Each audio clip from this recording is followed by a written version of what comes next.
Hi friends, जय जगन्नाथ, जय माँ तारिणी। आज न्यू और फ्रेश वाला ब्लॉग को आपको स्वागत जनाऊँ मु मिकी। तो सांग मैंने काली गोटे दिन ब्लॉग आसपार नाला कहीं जो प्रीवियस डे मु जाइली मोर डेंटाल चेकअप में।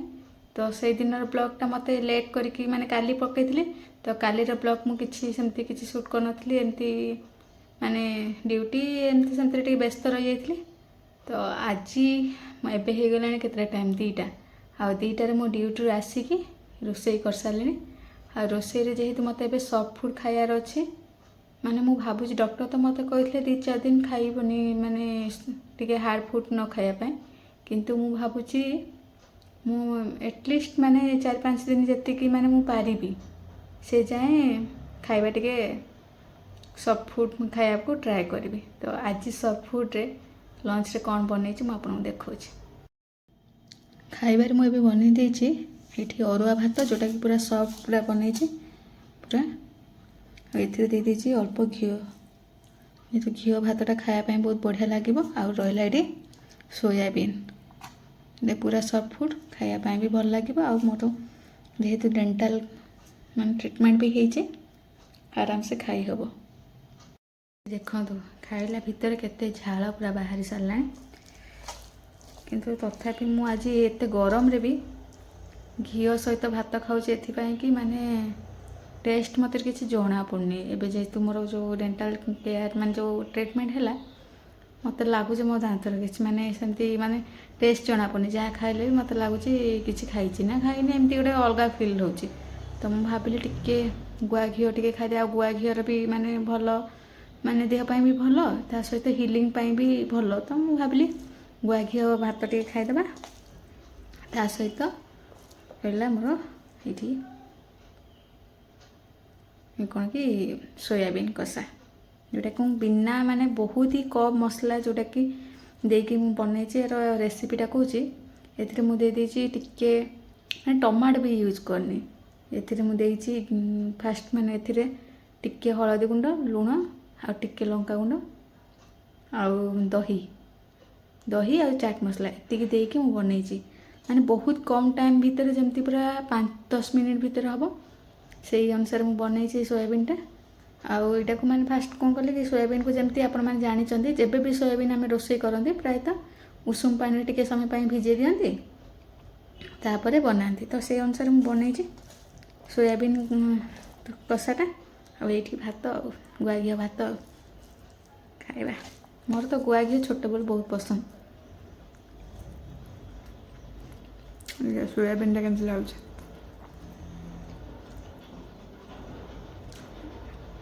बहुत बढ़िया खाई कि आपण सहित कथा अच्छे। गुड इवनिंग सांग मैंने एबे ही जाइए संध्या 6टा आ 6टार देखु माने शोईकी उठी मो मुँह के पूरा फुली जाए। बहुत सारा काम काम कौन कि काली जेहेतु रज अच्छी रज माने तो आम ओडियांकर गोटे मुख्य पर्व आउ पिठा मिठा एमती विभिन्न प्रकार माने सजबाजरे पूरा ये पर्वटा आसर जमे। तो आज पिठा पाई रेडी करवा ता सहित काली रज सजबाज कौन सब मु रेडी कर देखेबी। तो जीवा एबे फास्ट रेडी करी आमर पिठा पाई बिरी चाउल जमती सब ताको रेडी करवा कहीं लाइन अच्छी लाइन पुणी पलैले असुविधा आगे ग्राइंड फ्राइंड करके सब काम सारीदे तापर मु सजबाज काली कौन कौन सजबाज कौ जिन सब रेडी कर सब देखेबी आपण मानक। तो जीवा ये मु चाउल को बतुरे की धोई सारे रेडी कर पिठापी ये रहा बिरी बिरी को बतुरे देते आपको भी क्लीन करदे। सांग मैंने आपण मानक गोटे मुझे टेक्निक कहूँ जदि आपण मैंने नड़िया कोरा बनवाई चाहूँ आउ इजिली आउ कम समय भितर रेडी करने चाहूँ जमीक मो परिया लोक जो मानक नड़िया कोरा बनई आसेनी से मैंने केमती नड़िया कोरा करते से देखा।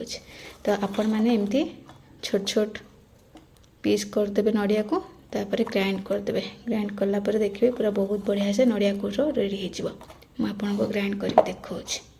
एत कम टाइम भितर नड़िया केते बढ़िया से पूरा कोरी है पूरा रेडी हो जाए ग्राइंड होती एमती आपण मैंने रेडी करें। और यही टेक्निकटा मु जने आंटी ठारू शिखी। तो आपण मैंने भी एमती टेक्निक यूज करके जल्दी जल्दी नड़िया कोरा रेडी करें। जो मान को नड़िया कोरा रेडी कर आसेनी मैंने जो मान पाखे पनिकी न थाए कि नड़िया कोरोना न थाए से एमती ग्राइंड करके नड़िया कोरा रेडी करें। देखो केते बढ़िया फाइन कोरा रेडी होइछ।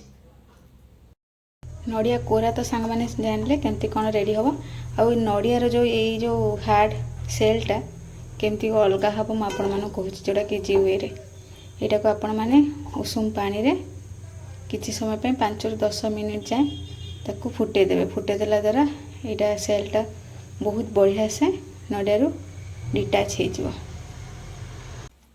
एमती गोटे चामच ने चामच टिके जस्ट टच करगले पूरा छिलका पूरा हार्ड सेल रू नड़िया पूरा सेपरेट हो। हमको माने बेसी कष्ट भी करिया पड़ियोनी। देखो नड़िया गुड़ा केते बढ़िया से पूरा सेपरेट हो गला सब गुड़ा पानी रे उषुम पानी जो टिके समय पे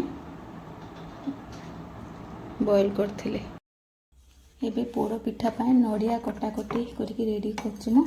आ इति देखंतु नड़िया को एमती खंड खंड करी कर रखिछि। एटा नड़िया जोड़ा पोड़ पिठार ऊपर दबा पाए आ इटा छोट छोट पीस करी काटुछि जोटा कि दबा माने जो जनता भितर देबा जोटा खाया पाई माने खाइला बेल प्रति बाइट रे आसीबो। ई नड़िया बहुत बढ़िया लागे खाया पाई। जेहेतु सकाळे टाइम हबनी करिया पाई तो मु एबे सब काम सारिकी रेडी कर रखि देछि ताकि बहुत जल्दी जल्दी काम सब हो जिवो। आपण माने भी एमती रेडी कर रखती कौन कहे तो काम सारिकी आपण माने पुणी कथा होछि कौन कौन सब काम कले सब अपडेट जनइबी। पिठा पाई एबे आण रेडी हो गला। देखंतु काली सकाळे पिठा हबो। एबे पूरा घर काम सब सरला जेमिति कि काली पाई बनेबा थिला पिठा पिठा पाई आण प्रस्तुत करिके देली। आउ काली पाई जेमिति फर्मेंट हेबा पाई ताकू छाड़ देछि। आउ तापरे मोर काम थिला कोन कि किचन सफा करया कथा किचन सब सफा सफी कर देई साछि। बासन कुसन मजा मजी सब सरला। तापरे डिनर भी आ भितर मु सारी की ब्रश भी मोर कर सारछि। आ रहिला एबे मोर स्किन केयर करबा। तो स्किन केयर पाई मु फेस वाश रे भी मुह को सफा कर देछि। देखि पाथे एबे मु गोटे फेस पैक बनेछि जोटा कि D10 पैक। तो देखो आपण मानक एटा रहिला D10 पैक जोटा कि मु घरे निजे प्रस्तुत करछि। एथिरे मु देछि गोटे स्पून देछि बेसन, हाफ स्पून देछि दही, अल्प कॉफी आउ अल्प हनी ता सहित देछि हळदी गुंड अल्प ताको देकी पूरा मिक्स कर देछि। एबे आमे मुहरे लगेबा को मु फेस वाश रे धोई देछि। तापर एबे वाइप्स रे पोछि दवा।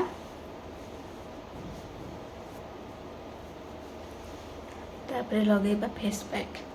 जदि आपण मन पाखे ब्रश अछि तो आपण माने ब्रश सहायता रे लगे परिबे नहले एमती हाथ रे लगे पारे। आ जो मानकर माने स्किन ड्राई रोचे तो से माने दही आउ जो हमर रहला हनी तार क्वांटिटी कम बेसी करि पारे कहीं दहीटा माने जार ऑयल स्किन से माने कम यूज करिए। आ जार ड्राई रोचे स्किनटा से माने टिके हनी टिके अधिका यूज करिए। मुझे जी जानी कि माने केमती कौन माने स्किन केयर जो मैंने एक्सपर्ट माने केमती कौन कहते हैं मुझे जानी मुझे जी जानी मो नॉलेज रो तो मुझे आपण मानक शेयर करती एमती पूरा लगेबे। माने यही पैकटा लगेले माने मो निजे एक्सपीरियंस करछि संग माने बहुत डी टैन माने जमती पूरा बहुत टैन रिमूव हुए। मु भी डी टैन पैक भी लगाए मझे मझे किंतु एमती भी माने यदि होममेड वाला आम D10 पैक भी लगुच मैंने आमर स्किन पाई बहुत भल। सब तो केमिकल वाला आम यूज करिया जदि हमको निहाती दरकार अच्छे तो यूज करहब। मुझे केबे गोटे जदि ଯେତେବେଳେ ସେଇ D10 ପ୍ୟାକ୍ ଲଗାଉଥିବି ତ ଆପଣମାନଙ୍କୁ ସେୟାର କରିବି ମୁଁ କେଉଁ D10 ପ୍ୟାକ୍ଟା ୟୁଜ୍ କରେ। କାନରେ ବି ଟିକେ ଲଗେଇଦେବେ, କାହିଁକିନା ଆମର କାନ ବି ଆଉ ବେକ ଏରିଆ ବି ବହୁତ ମାନେ ଏକ୍ସପୋଜ ହେଉଛି।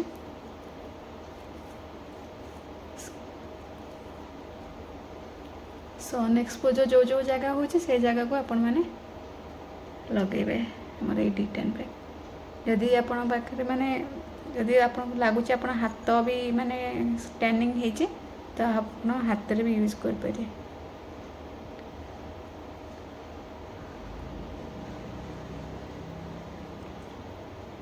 ବ୍ରସ୍ରେ ଲଗେଇଲେ କ'ଣ ହେବ କି ମାନେ ପୁରା ସବୁଆଡ଼େ ପୁରା ୟୁନିଫର୍ମଲି ଲଗେଇ ହେବ, କିନ୍ତୁ ହାତରେ ବି ଲଗେଇ ହେବ, କିଛି ଅସୁବିଧା ନାହିଁ।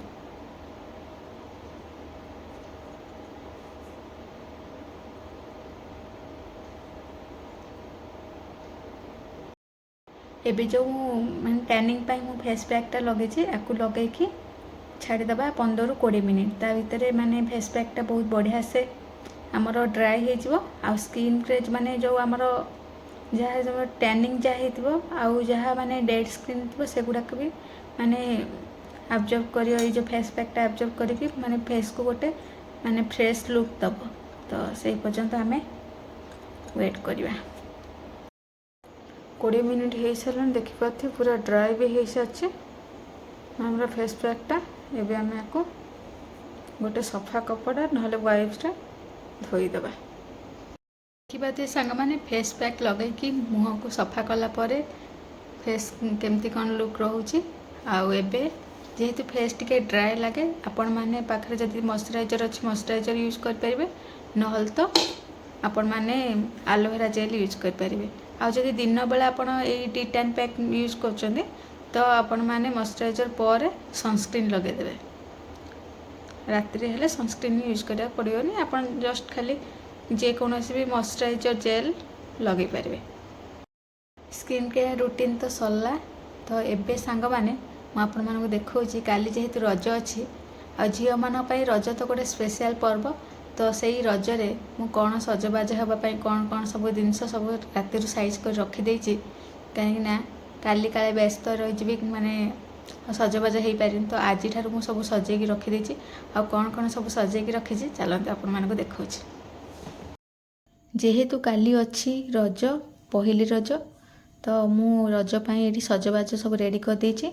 ଆଉ ଏଇଠି ରହିଲା ମୋର ଗୋଟେ କୁର୍ତ୍ତୀ, ତା ସହିତ ଅକ୍ସିଡାଇଜ୍ର ଗୋଟେ ମ୍ୟାଚିଂ ହେବା ପାଇଁ ଗୋଟେ ନେକଲେସ୍, ଆଉ ଗୋଟେ ଏଠି ରହିଲା ଇୟରିଙ୍ଗସ୍, ଏଇଟା ବେବି ଲୋସନ୍, ବେବି ପାଉଡ଼ର ଆଉ କ୍ଲଚର୍, ଏଇଠି ରହିଲା ମେହେନ୍ଦି, ତାପରେ ରହିଲା ଲିପଷ୍ଟିକ୍, କାଜଲ, ଲିପ୍ ଲାଇନର୍, ଚୁଡ଼ି, ଆଉ ଏଇଟା ମୋର ସନସ୍କ୍ରିନ୍, ନେଲ୍ ପଲିସ୍ ଆଉ ଗୋଟେ କ୍ରିମ୍। ତ ଯେହେତୁ ମୁଁ ବେଶୀ କିଛି ୟୁଜ୍ କରେନି, ଏମିତି ସିମ୍ପଲ୍ସା ରେଡ଼ି ହେବି, ତ ମୋର ଏମିତି କିଛି ରଜ ସଜବାଜ ରହିଛି। ତ ଦେଖନ୍ତୁ ସାଙ୍ଗମାନେ ଆଜିର ବ୍ଲଗ୍ରେ ତ ଆପଣମାନେ ଦେଖିଲେ କାଲି ଯେହେତୁ ରଜ ଅଛି ଆଉ ରଜ ସଜବାଜ କେମିତି କ'ଣ ସବୁ ମୁଁ ରେଡ଼ି କରିଛି। ତ ଆଜିର ବ୍ଲଗ୍ଟି ଯଦି ଆପଣମାନଙ୍କୁ ଭଲ ଲାଗିଛି ଦେନ୍ ଲାଇକ୍, ସେୟାର ଆଣ୍ଡ କମେଣ୍ଟ କରିବେ। ଯେଉଁମାନେ ମୋ ଚ୍ୟାନେଲକୁ ନୂଆକି ଭିଜିଟ୍ କରୁଛନ୍ତି ସବସ୍କ୍ରାଇବ୍ କରିବାକୁ ଜମା ଭୁଲିବେନି। ଆଉ ସବସ୍କ୍ରାଇବ୍ କଲା ପରେ ପାଖରେ ଥିବା ବେଲ୍ ବଟନ୍କୁ ପ୍ରେସ୍ କରିବେ, ତାହେଲେ ଯାଇକି ମୋ ଚ୍ୟାନେଲରେ ଆସୁଥିବା ନୂଆ ଭିଡ଼ିଓର ନୋଟିଫିକେସନ୍ ପାଇପାରିବେ। ରହୁଛି, ନମସ୍କାର। ପୁଣି ଦେଖା ହେବ ଏକ ନୂଆ ଭିଡ଼ିଓ ସହିତ। ସେ ପର୍ଯ୍ୟନ୍ତ ବିଦାୟ ଦିଅନ୍ତୁ। ଜୟ ହିନ୍ଦ।